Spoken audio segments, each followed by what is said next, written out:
Hello, आज मी इथे ड्रायफ्रूट्सचे लाडू बनवत आहे, म्हणजे मेव्याचे लाडू। त्यासाठी इथे मी एक पॅन घेतला, त्यामध्ये तूप लावलेलं आहे आणि इथे मोठ्या वाटी भरून बदाम घेतलेला आहे।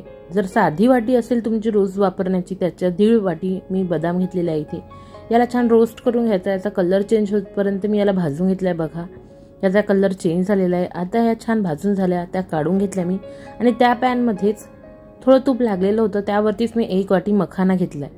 जर मखाना तुमच्याकडे असेल तर वापरा, नसेल तर तुम्ही स्किप करू शकता। इथे मी आणखी तूप घालत आहे।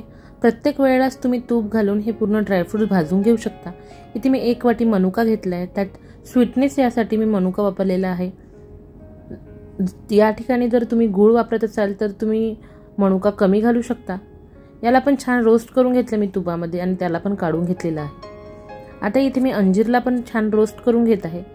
अंजीर मी इथे कमीच घेतलेले आहे, खूप घेतलेले नाहीये। बघा तुम्ही इथे 15 ते 20 अंजीर घेतलेले आहे आणि ते पण छान भाजून घेतले। त्यानंतर इथे मी 1 वाटीला कमी पिस्ता घेतलाय, पाऊण वाटी। याला पण छान रोस्ट करून घ्यायचं। हा कुरकुरीतच असतो, पण छान भाजला तर त्याची चव खूप छान येते। तुपामुळे भाजल्यामुळे प्रत्येक ड्रायफ्रूट्सची चव खूप चांगली येते। आणि इथे मी डिंक वापरत आहे। बघा, इथे मी डिंक आणलेला आहे, मार्केटमध्ये कुठे पण मिळेल। तर याला पण छान भाजून घेत आहे। छान असा खुसखुशीत होतपर्यंत तुपामध्ये याला भाजून घ्यायचा। बघा, या प्रकारे याला मी शॅलो फ्राय केलेला आहे। याच प्रकारे मी 2दा हा डिंक असाच एवढाच भाजून घेत आहे। बघा, छान झालेला आहे, कुरकुरीत झाला। त्यानंतर मी आणखी याला भाजून घेत आहे। थोडं आणखी डिंक घेऊन याला भाजून घेतलेला आहे मी। आणि इथे मी खजूर घेतलेला आहे। खजूर इथे मी अर्धा किलो पूर्ण वापरलेले आहे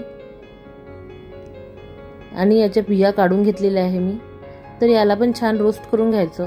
यामध्ये मी दुसरं काही गोडपणा येण्यासाठी वापरत नाही आहे। ड्रायफ्रूट्सनीच याची गोडपणा छान वाढून जाईल, त्याच्यामुळे मी काही दुसरं वापरलेलं नाही आहे। छान हे सगळं मिश्रण परतून घेतलेलं आहे तुपामध्ये, ड्रायफ्रूट्स पूर्ण। आता इथे मी खजूरचा पावडर घेतलेला आहे। या ठिकाणी तुम्ही खजूर घेऊन त्याला बारीक करू शकता, पण हे खजूरचा पावडर घेतल्यामुळे थोडं इझी जाईल बनवण्यासाठी। तर हा इथे मी 1 वाटी भरून घेतलेला आहे। तो पण स्वीट असतो, त्याच्यामुळे मी इथे गूळ किंवा साखरेचा काही वापर करणार नाहीये। हे पूर्ण छान बारीक करून घेत आहे मी मिश्रणात। थंड झालेलं आहे पूर्ण मिश्रण। आता याला मी बारीक करत आहे। बघा, या प्रकारे छान बारीक झालेलं आहे। खूप पिन्न बारीक करायचं नाही, त्याचं तेल सुटेल। आता इथे मी वेलची काढून त्या आपण इथे घालून घेतलेलं आहे, त्याच्यामुळे चव खूप छान येईल वेलची टाकल्या तर।